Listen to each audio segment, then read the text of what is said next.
Anyone else who might be around? And anyone else? We'll see. Since Kim is running around a bit, so I'm not sure how he's doing this time, and Tina might be a bit late, but let's hope that she'll pop up as well. Remains to be seen. The worst case scenario is just you and me, the tough ones here. I haven't done my homework, I must say. What's their homework? No, not really, but okay, yeah, we are live, so better get the introduction started and all that. Hello, this is Be Smart on Air. It is Monday, and it is October 19, and we are streaming wildly worldwide live on YouTube as usual. The show title being The Leaning Tower of Pisa. And, oh well, we'll see if we manage to get that thing come crashing down or what. Or perhaps it's just too big an obstacle for us to attack properly. We'll see. Anyway, I'm Nilo from the North Pole as usual, and with me I have got. Who are you, Alistair? Alistair Creelman, as you can see here. I'm not in the North Pole. I'm in the tropical south of Sweden, in the southeast, where the palm trees are blowing gracefully in the wind. Yeah, I'm in Kalmar, which is in the southeast corner of Sweden, on the Baltic Sea coast. It's not really palm trees; it's a bit dull today, but it's not bad. It's a nice autumn colours on the trees.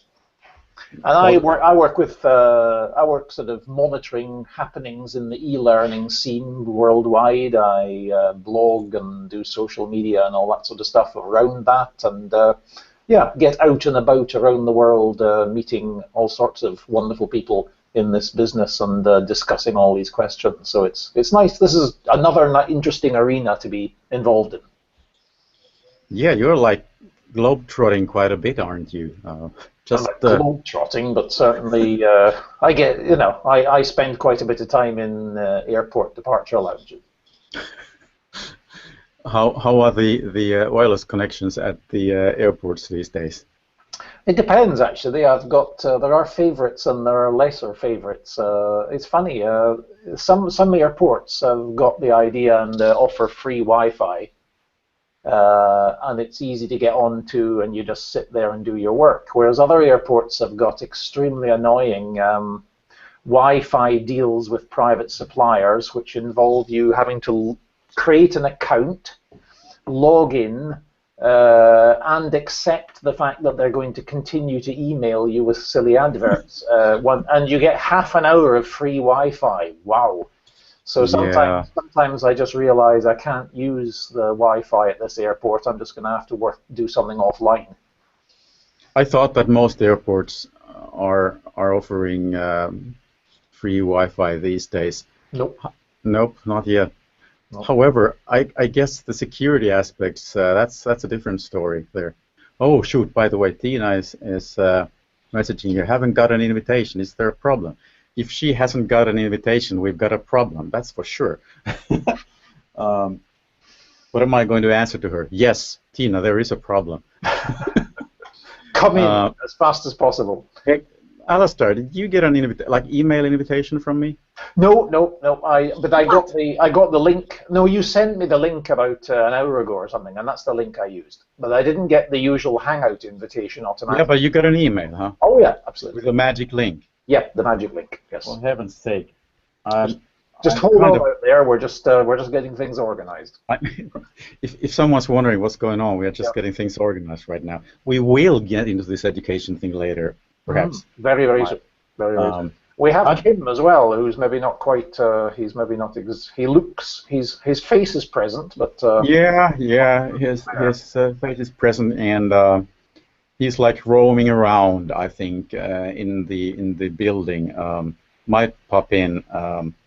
We'll see about that. Kind of busy, but let's see. I'm checking the email. I have definitely mailed. Tina. And I should have invited her as well. I'll do it one more time. Tina, are you listening? Are you watching? You will get another invitation right now. I hope. Let's see. Invite people. Send an invite. For heaven's sake. She's the... Maybe while you're busy doing that, can maybe talk a little bit about the idea for this evening's little séance. Please go. Yeah, PISA. Everyone loves PISA. Yay! It's been, in a way, it's been a love-hate object for several years now, and we thought we'd have a sort of a little theme discussion on that today. The Leaning Tower of Pisa, is it really leaning? I mean, is there something wrong with it? I have mixed feelings about the whole thing. I think there are some extremely good aspects of PISA, but at the same time, it does encourage a sort of league table way of thinking that is actually very. It sort of presents education in a way that is very appealing to politicians and public opinion.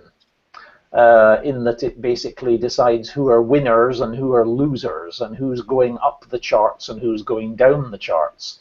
And this can cause an awful lot of panic in departments of education around the world, which then cascades down to schools and gets rectors extremely worried, and which makes the staff worried. And the stress, is the stress worth it, or is are there good sides to PISA? I think the intentions are good, but I think the effects can be actually rather damaging. And it's like PISA is really huge, even on the very highest levels of the various governments involved, actually. Oh yeah, I mean, we can see how here in Sweden the government has. I would say, if you want to say something really, if you want to say some positive stuff about PISA. We must say lots of positive stuff. Oh yeah, you could say, but a particularly positive thing is it puts education in the spotlight.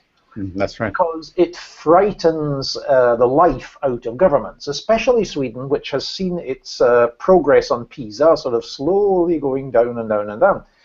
And Sweden has slid down the charts, which hurts the Swedish self-image, or the Swedish, in a way, the Swedish ego, which is very much that Sweden is one of the leading countries in the world in just about everything, especially education, and we're very proud of our education system. And when we suddenly get sort of international league tables that show that we're slithering down into being compared to countries that we really thought we were far ahead of, it's quite a good wake-up call.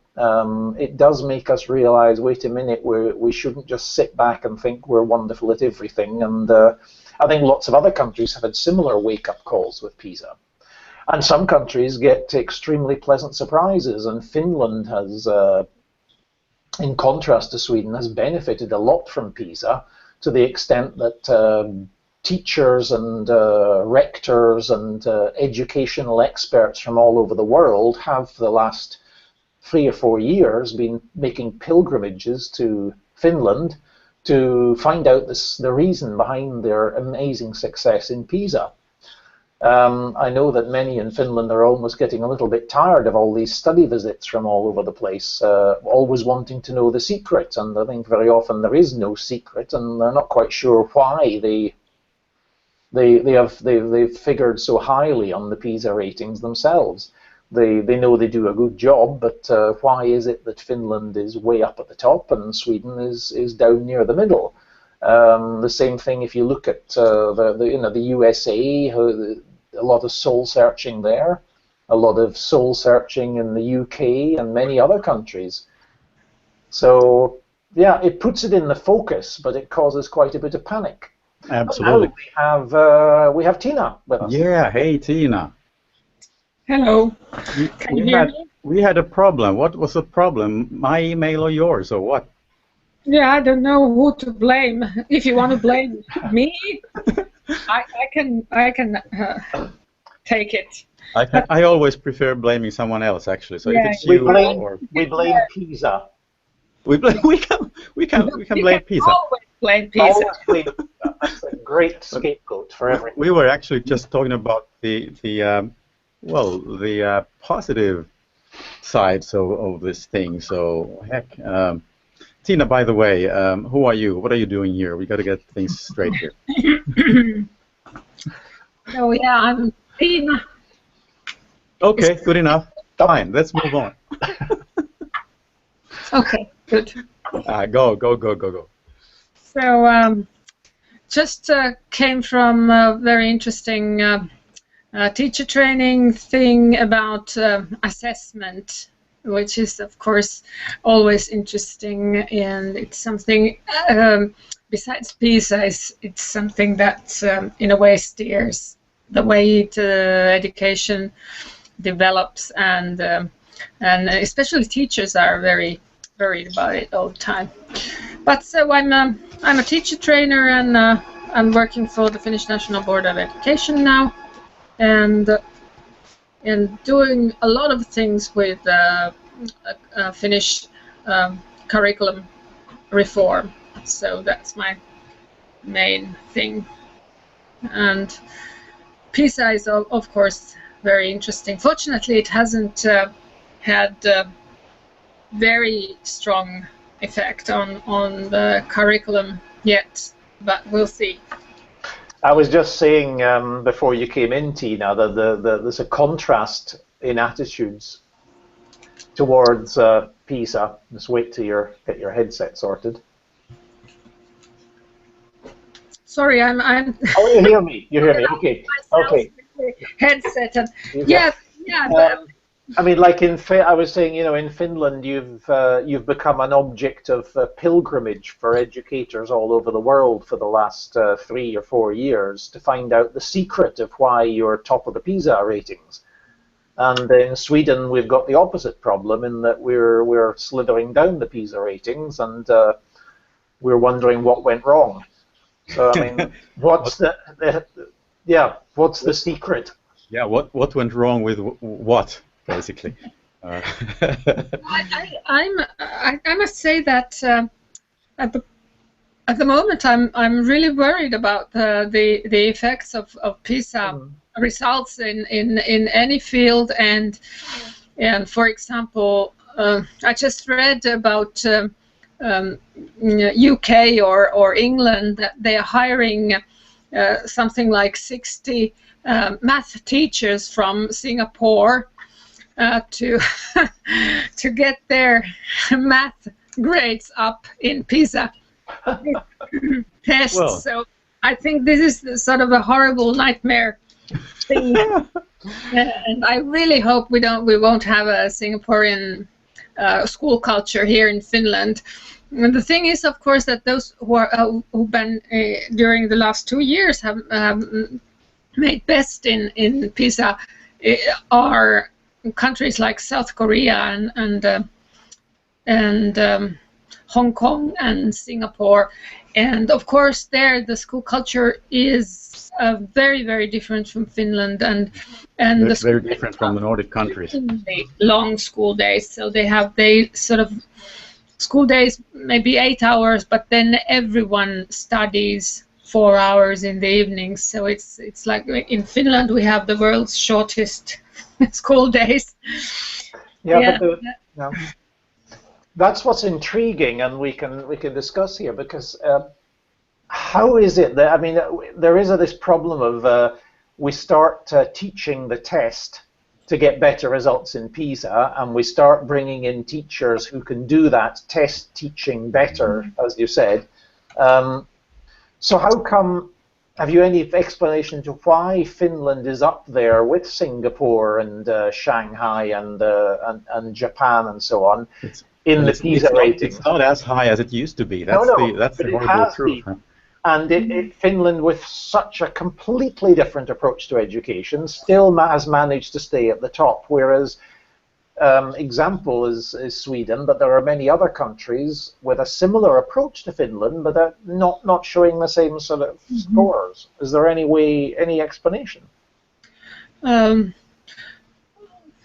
Well, there are of course some explanations which we tend to give when this is asked, and one is the very high quality teacher training here. So it's a university based, it's a master's degree for every teacher, 6 years of studying, whether you are a class teacher or subject teacher. So it's at least 6 years of studying. So that's on university basis. So that's very, very sort of comprehensive thing compared to many other countries where teachers can be, their teacher training maybe takes only two years, or college training in America for 2 years or 3 years or something like that. So I think that's one part of it, and other part I think is the comprehensive special needs sort of education. We have very, very good or support system. So even in kindergarten, we start to spot the possible problems, learning problems, and they are sort of the intervention takes place when they're 5 or 6 years, and they start to get support for the possible problems, and so and that goes throughout the basic education. They do get different levels of support. They can be very extensive or minor. So it's a sort of support system that makes that our average results are good. So we don't have very low results. I think that's one possible explanation. Yeah, sure. That must be part of it. I'm sure of that. And of course, Tina, when you mentioned that it takes 6 years to become a qualified teacher in Finland, so that's quite a long time, and it's not easy to get into that to become a teacher in Finland. You know, No. In the country, in Sweden, it's really easy. That's actually the way it's been, at least for several years. That if you can get any other like university level education, you can always start studying to become a teacher. So that's a major difference as well, I guess. Yeah, we have. I think about 10% of the applicants are accepted to teacher training programs at the university. So it's very, very popular, and they can really pick out the best ones. It's not only those with best degrees from the matriculation examination, but those who are best suited as well. So there are interviews and so on. But of course, they are the average is very, very high. Yeah. So could it be that even if we, as educators, are not always so positive about this focus on tests and assessment that PISA seems to be raising up to the skies, a positive thing is it gets education and schools into the headlines regularly, and the countries that are not doing so well are forced to look at the countries that are doing well. There is a danger that everyone starts adopting that teach the test approach. That's dangerous for education. But at the same time, there has been much more of a focus here in Sweden about giving teachers better pay, demanding more. There's been legislation now about teachers having certification, about improving in-service training, because we desperately want to be like the Finns, and look how well they're doing. And that example has got many politicians excited, and suddenly things begin to happen in terms of education that maybe if we hadn't had PISA, we'd be sitting back thinking how good we are, and aren't we? You know, that we'd be very self-satisfied. So, it's a double-edged sword. It is. I just wonder how much, you know, things are really happening here about what you were talking about, Alistair. I'm not so sure that like major initiatives have been taken here yet. But definitely, there's been lots of talk about doing things, at least. Which wouldn't have happened without that, because there's nothing worse than, it's like that, you know, parents talk about, you know, look at the neighbour's children, how clever they are, and isn't it time you became as clever as them, sort of thing. I guess, by the way, we might take a little bit about the background as well for PISA. Stands for, let's see, International Student Assessment, right? What is it? Program for International Student Assessment, I guess. And it's been around for quite a few years. What, 20 almost? I think. And run by the OECD countries. Is that it? Yep. Let's see. And here's Kim. Hey, Kim, how are you doing? How are your PISA scores? Just kidding. And what these tests really measure, I guess that's been talk of the town for quite a while as well. Of course, there are these three major parts in PISA: reading, science, and maths, right? And I guess I don't know what you said earlier, Tina, and Alistair as well, that sometimes some countries perhaps put a lot of effort into getting their students acquainted with the type of exam that PISA is, so that possibly the scores will get as high as possible. So there might also be several things that PISA doesn't measure at all. I guess you guys have been reading about that as well and checking into that. Well, the thing about measuring is actually, I've been now in next PISA assessment in 2018. There will be besides maths and science, there will be and literacy, math, science, and literacy. There be global education, and for me that was of course very interesting aspect, because so my main interest is in global citizenship education, but this global education, I don't think it's the same. So it's more like education for global business and business oriented sort of skills to enable students. So this is something that I find and the company that's doing the framework of assessment is Pearson, and Pearson, I think it's been doing this for some time, and I think it's also the organization that is mainly responsible for the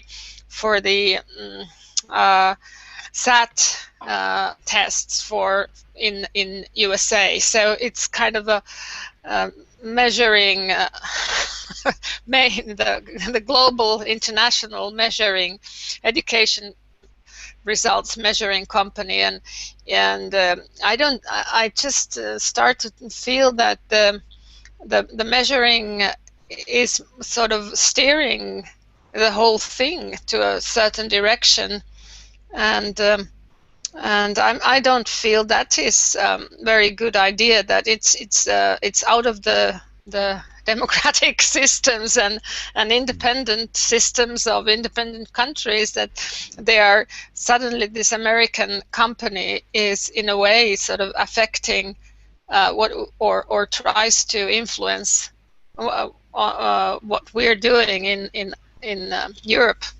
It's definitely, I think it's definitely influencing many countries, many countries. Pearson, I mean, they are huge. Yeah, they're definitely huge. And the danger here is, of course, that that means that the focus is becoming more and more on information transfer and the use of learning resources as information transfer, so that Pearson wants people to use their resources, their textbooks, or the digital textbooks and so on. And education boils down to learning the facts and putting them into your tests and then getting great scores. And there's a lot of money to be made out of that paradigm. And you can see the same in the higher education with many of the MOOCs.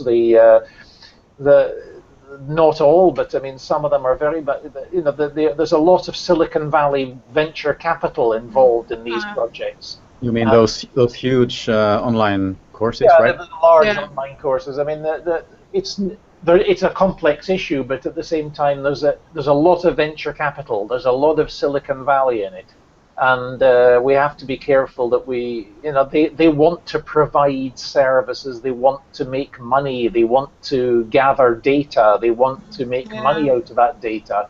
Yeah, big data. Yeah, how far do we want to help them in their quest for megabucks, and how can we stand against it? So that's a worry if the big companies start feeding into PISA and saying, look, if you want to improve your PISA scores, buy our wonderful package of resources. And that's the next step on the line. Yeah, I think it's already happening. Yeah. Partly, at least, in many countries. And of course, all of these big giants, including Google and other online friends, are very keen to present their packages of tools and applications and so on as, we will provide you with the framework or the tools or the resources that will help your students get better scores and therefore help your country or your school or your region improve your ratings. And then we're in a really, really educationally very, very dodgy ground. I think we're on thin ice. Absolutely. Even though I haven't seen actually Google doing that, I think they haven't been into standardized tests at all. No, so they're actually trying to keep as far as possible from those, I believe. They're very keen on data. Big data, absolutely, absolutely, absolutely. But talking about, well, I'm a fan of everything that works when we're doing the what we're supposed to do, works when we are learning and learning together with the students, and pedagogical ICT use. Well, yeah. The tools available, the best of those tools, they are today to a large extent provided by some pretty huge companies like Google, like Microsoft, like a couple of others. But I don't know, like the data that in this case I have entered into the database for the Google package, Google Apps for Education, there's nothing else there but the first name and the first letter of the last name. I mean, nothing, not even the shoe number or the address or if it's a boy or girl or man or woman, whatever. Nothing of that, no gender, no nothing. So they really don't get that much from me, at least. But I was wondering about I wrote a little while back about how the latest PISA findings were almost deliberately misinterpreted by a lot of media, both in many countries. And sometimes PISA gets accused of things they didn't actually do, because the latest report was looking at how much students, pupils were using the internet and how it affected their scores in reading and mathematics. And they found a correlation here that, in a way, the more they use the internet, the lower their scores. And of course, for the tech skeptics, this was manna from heaven. They jumped on it immediately. PISA shows definitely that internet can damage your brain, sort of stuff. And that's just exactly what they wanted to hear. But if you read the PISA report, later on, it goes very clearly into showing that it's not a correlation like that. It's about that use of the internet and use of the net in many schools has been badly planned, badly coordinated, and the benefits of using digital resources and the net in class have not been explored properly or pedagogically, and that they criticize very much the implementation of one laptop per child initiatives and so on. That was the point, but sadly very few newspaper articles and media reports actually reflected that at all. Yeah, that's interesting. You know, like there are things that there's something like covariation. A couple of things might like occur at the same time, whatever, even repeatedly, and have nothing to do with each other. In other words, there might be covariation but zero correlation. And you know, like these things, it's so easy to say that, hey, take a look at that.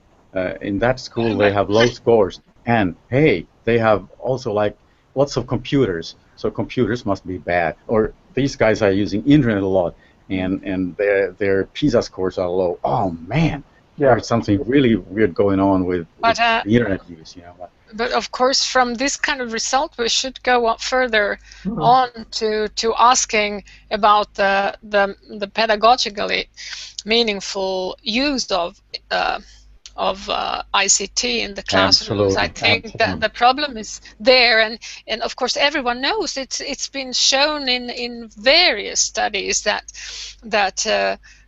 teachers really don't know how to use ICT in a meaningful way in the classrooms to support innovation, to support thinking, to support creativity, and so on. So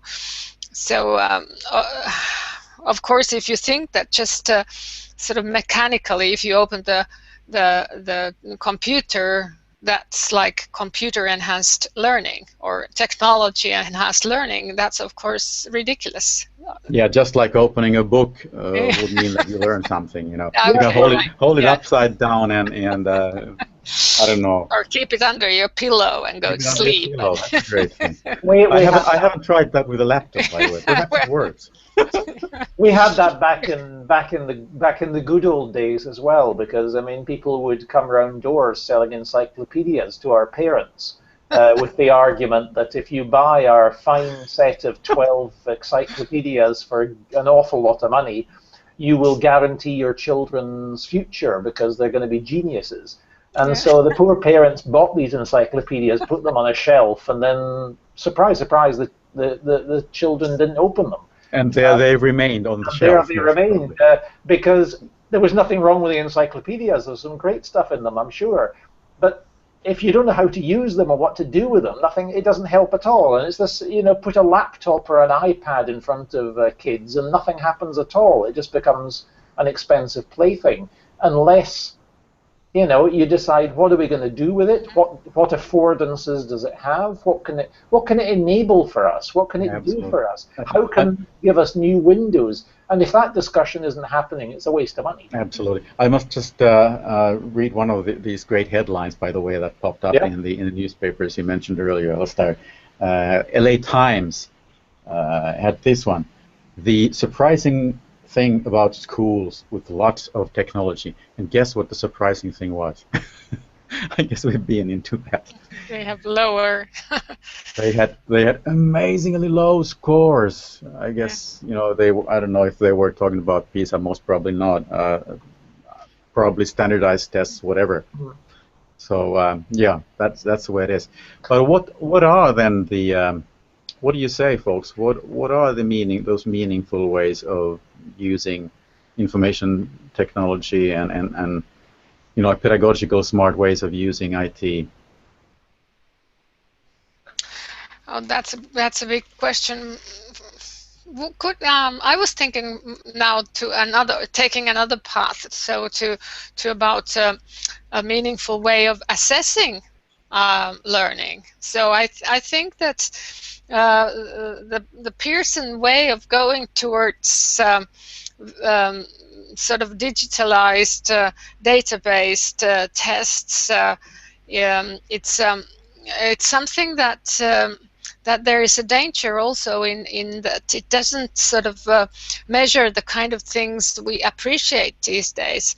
So this is something I've been doing now for the last 3 hours in a training session. We're talking about assessment, student assessment, and what it should be like, and very much about sort of developing the meta cognition, the meta skills of the students to self-evaluate and to like understand their own learning somehow. Yes. So yeah, and becoming sort of more sort of self-oriented, so that they can set their own goals and move towards them and assess where they are towards in relation to those goals, and then set new goals and so on. So and it's really not very much to do with points or grades. It's more sort of understanding your own your own knowledge and your sort of skills and the sort of way to go forward. And in this respect, the sort of measuring which PISA represents, I feel very skeptical about, and they go very much against the ideas we have towards which we would like to direct assessment at schools. The interesting thing about testing is also that I guess in Finland still there are hardly any standardized tests, except the big exam when you are done with the matriculation examination. Yeah, you're done with your school years before you move on, if you do into the like university level or something like that. Yeah, so I guess standardized testing isn't oh, Kim is saying bye-bye. See you later. Standardized testing as such apparently does not need to be the key. So I'm wondering, because standardized testing in America has been very much criticized, and and teachers are very much against it, because that's my impression as well. So they really feel it's all the time goes to testing and practicing for the tests and real learning. They have no time for that, and I'm wondering if Pearson is sort of now trying to get hold of the rest of the world as their future in America is not so perhaps so positive. So they're trying to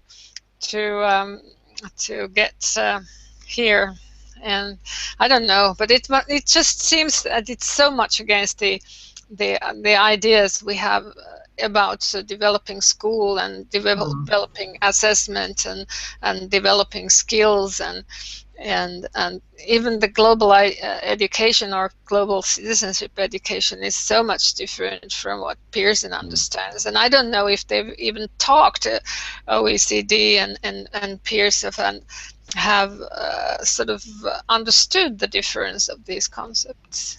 At the same time, the fact that report, the latest PISA report, did show a very good understanding of the problem with IT in schools.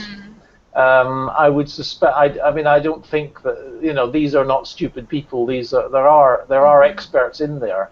Sure. That understand a lot of the things that teachers are concerned about. So that I think they will follow this up, because I think they do realize the issues here, and that it's not measurable. It's not as measurable as other things.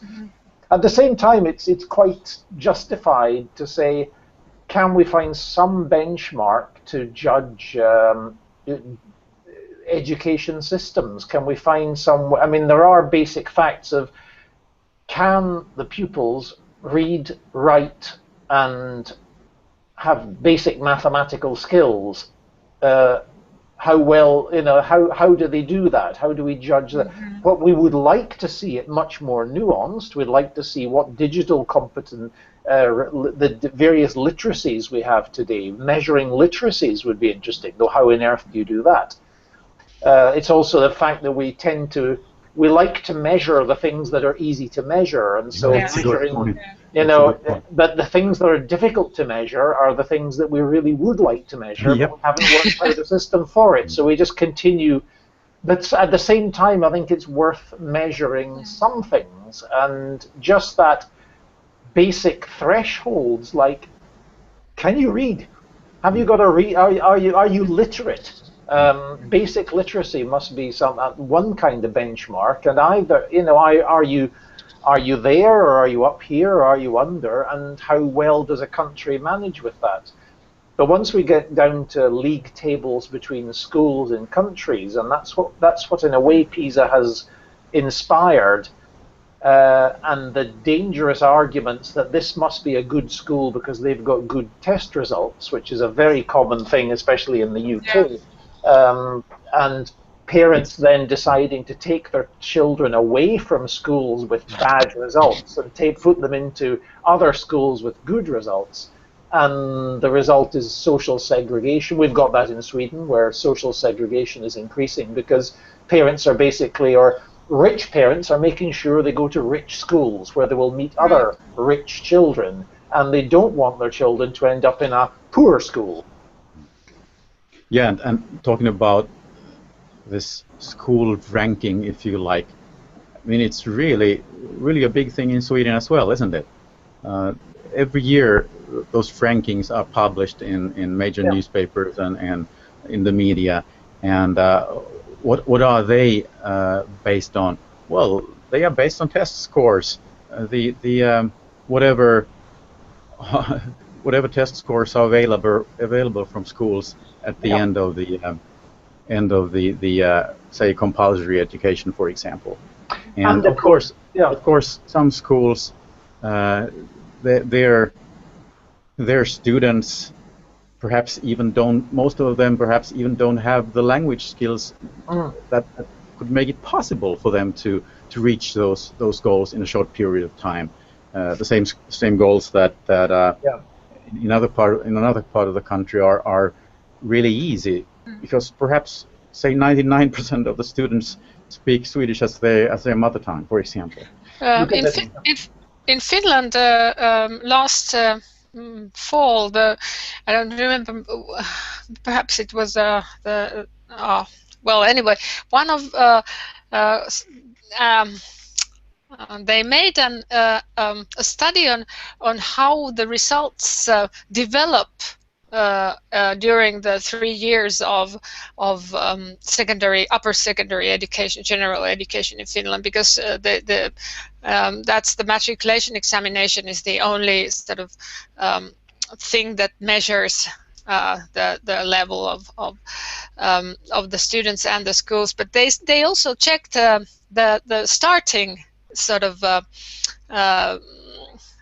point, and that was very interesting. I think that could really measure something about the schools, and if you take account what level students they have when they start, so who are able to raise the level more, and so that would give an idea of like the span somehow. So how the students develop if they are sort of average 6 or 7 students when they come to the school, and if they finish and they are 8 or 9, then of course the school has succeeded very well. But if their results are lower than when they started, so that would mean that they are not such a successful school. Yeah, let's measure the gap. Let's measure the increase, because it was last week. There was the news came out about the best local authorities in Sweden in terms of education, And the best local authority in Sweden, surprise, surprise, just happened to be one of the richest local authorities in Sweden, where the population is very much native Swedish, wealthy, living in their own houses, and not terribly surprising, the school got good results, whereas other schools at the bottom, they were going to lose from the very beginning, because they had much greater problems and much greater issues. And then, of course, you get people who don't know so much about education use this information as if they would judging, which type of rubber boots to buy for the winter, or and if you got a low score, that means it's rubbish, and the teachers there are no use, and the school is no use, and they're a bad school. Whereas at the top schools, the teachers must be wonderful. Mm-hmm. I went to, when I was a kid, I went to a so-called elite school in Finland, which has been the best school in Finland for years. And I remember that they when we were coming towards the matriculation examination, if there was a possibility that one of the students would not succeed very well, they very kindly, politely asked him or her to change school. So they didn't just want those, and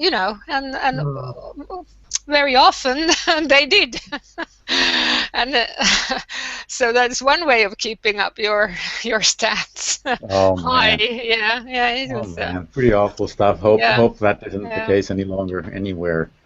But, and you see these rather worrying reports from East Asia. I mean, where we see the stress that these students in Japan and Singapore and China are under, and they're willingly sort of working flat out 8 hours on a Saturday to get better test scores, just basically, pumping their heads full of all the facts so that they can go to the test and get perfect score. The cramming, it's do we really want to be top of that league? Yeah. So that's something also which is sort of because these PISA results, they don't show actually what's behind the measure, the results, like this incredible cramming and working 12 hours, studying 12 hours a day. I don't know what this can do to a young person. So there are just a few who can take it, and they are perhaps selected so that they're the ones who can take it, or then they but of course in I don't know. It's just I wouldn't want if I would like PISA to measure the joy of learning. Yeah, I completely agree. At the same time, we've got to realize that out there in the labor market of today, I think we live in we're very privileged to have not an easy time, but we have good working conditions and so on. But I think in a lot of companies today worldwide, the pressure is massive. And you can get sacked on the spot in many countries for the slightest mistake, and people are under great pressure to perform and give more and more and more. And if you've got that sort of labor market with companies who demand high-performing staff, then that's going to put pressure on the schools to put pressure on the students to become high-performing, highly stressed individuals to feed into the labor market that wants that sort of thing. So, I mean, where, is it which came first, the chicken or the egg? But also there's this market for people who are innovative and creative and sort of can work together and cooperate and collaborate and work in teams and interact and so on. So this is the other sort of path, and this is, I think, what we would like to do in Finland. We would like to educate students or people for that kind of work and that kind of sort of work culture rather than the and this is something I'm wondering about the global education. So is it what is the thing it will support? Will it support this the sort of interaction and cultural understanding and sort of working with diverse cultural sort of background, people from diverse cultural backgrounds and so on? So how are they going to measure this, or what is it going to be? And this is something I'm very interested. I just hope that it will give another dimension for the PISA that we so far know. So for the math, science, performance-based, sort of effectiveness-based measuring to measuring some other sort of dimensions of competence. I think it's global competence. I think it's all too easy for us on the education side to get worked up about, oh, PISA's so unfair and PISA's doing this and it's destroying it's destroying education and it's bad. I think that's far too sort of easy, and that's an easy way out in a way. That's like avoiding the problem. I think what we need to do is educators have to work with the people who are doing it. I mean, the PISA, I think they're interested in finding out I think they are genuinely interested in spotlighting educational excellence and trying to raise the bar for many countries. At the moment, they're still stuck on using probably not primitive tools, but very basic tools that provide basic sort of results. But if we work together, let's try and how can we raise that bar on what we assess and try to assess the right things. The best thing so far is that PISA has got people talking. It's, sure.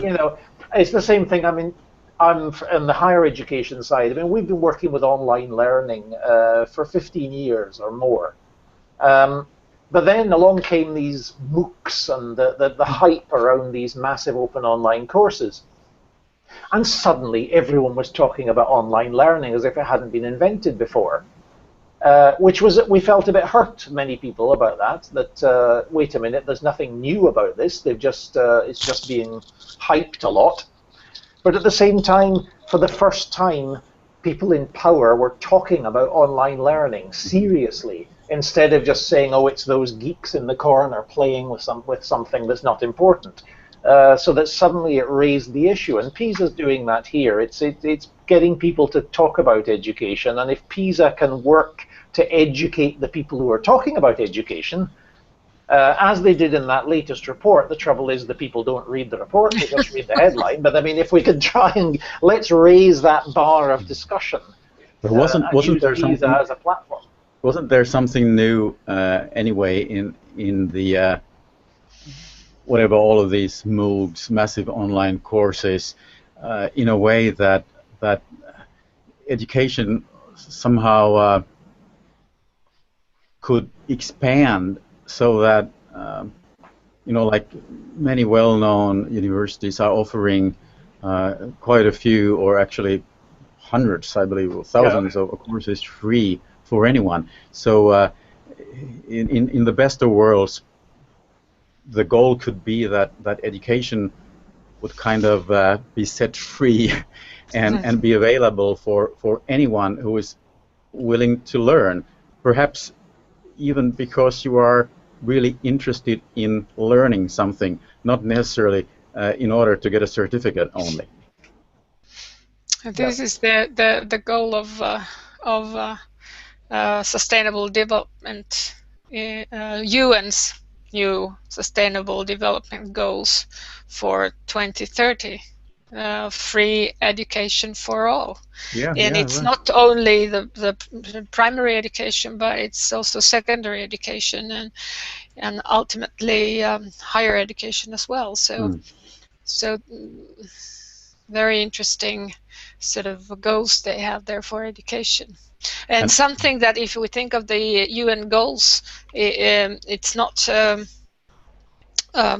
the Millennium Goals were mainly sort of targeted towards the development countries or but now the new goals, they cover everyone. They cover also the developed countries like Finland and other European countries and so on. So that's, I think it's very interesting that we're now sort of committed to that kind of goals. Yeah. And still about PISA and Finland.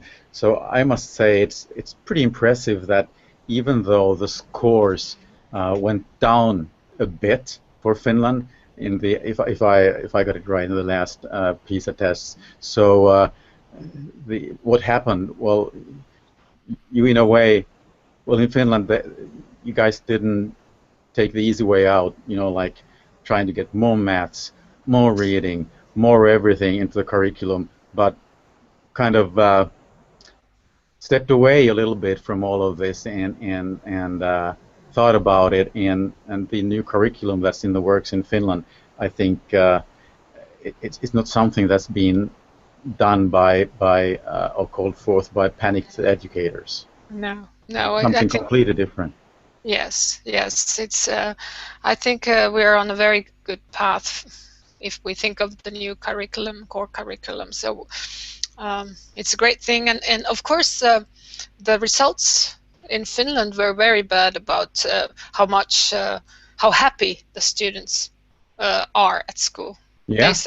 They manage well, but they don't think school is a very nice place, and they don't feel the joy of learning. So, and I think we took that very seriously. So we are not Swedish students love school, you know. Yeah. So we are not only proud of the PISA results in maths or science, but we also sort of see that we have these weak points, and we're worried about that, and we would like to sort of develop in that direction.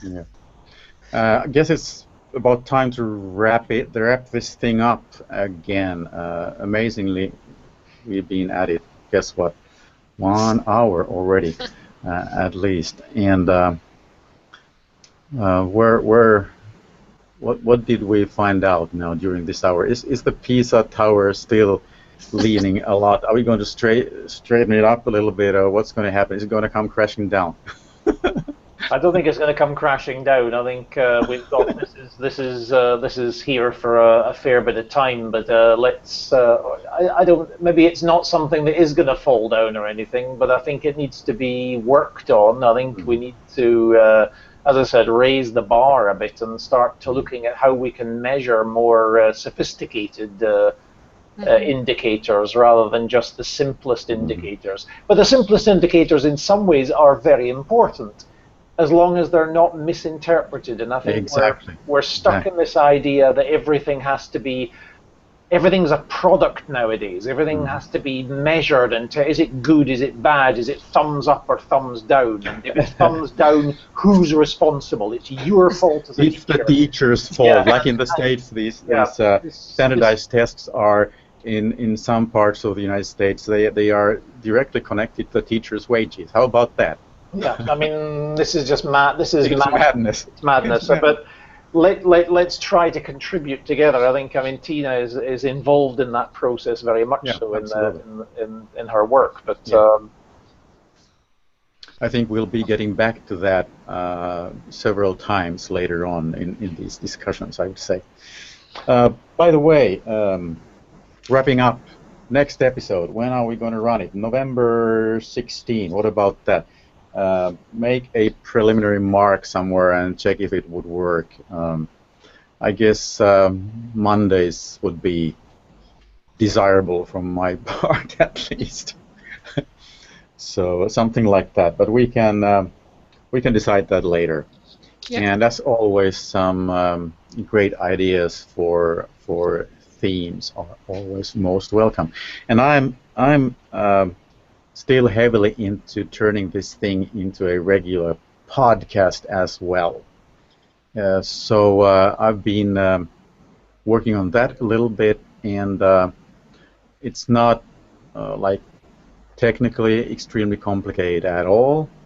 You can do it. I could even do it, everything like using free tools and stuff, but it takes, in that case, quite a bit of time and learning, which I don't have the time for, unfortunately, in this case.